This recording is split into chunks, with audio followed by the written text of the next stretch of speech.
I would like to add a nuance that I think would be interesting to add to the brilliant interventions by Hector and Ivan, which would be the following. We always talk about the government. Well, not always as the Spanish political situation, the Spanish statute established by the 1978 Constitution, and as Ivan fantastically described, they are factions of the state, the parties.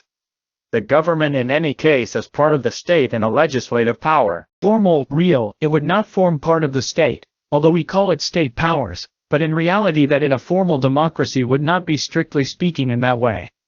Because although the government, without being the entire government of the state is an integral part of the government, but the government does have the high leadership of the state. It is the manager of the state, so to speak. It governs the state, but the legislature is not the state. The legislature is the one that acts as an intermediary between the individual and the state. At this time, since the courts and the government, they are all in the hands of factions of the state, the individual, the common citizen, the ordinary Spaniard, is alone before the state.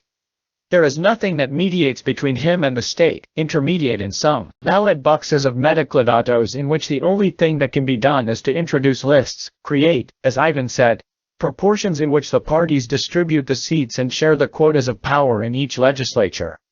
But what we really need is that separation of powers through two separate elections, because nothing else is the separation of powers, but the separation of the means of election of those powers. That is the intimate basis of the separation of powers, the separation of their means of choice. At the moment in which the citizen can already choose directly, in a ballot box to his government and in another ballot box also directly to his deputy, the citizen already has his representative with whom to face the government. So when the legislature confronts the government, in the example that Hector gave earlier, that there would be no vote of no confidence in a formal democracy, a government that cannot govern because the legislative power makes life impossible for it, the legislative power that is defending the interests of citizens against the state, which defends other interests because it has its own inertia. So, there is the solution that Hector pointed out, established by Antonio Garcia Treviano in his Liguria Pura de la República, in which the executive power has the capacity to dissolve the legislature as long as that dissolution also implies its own.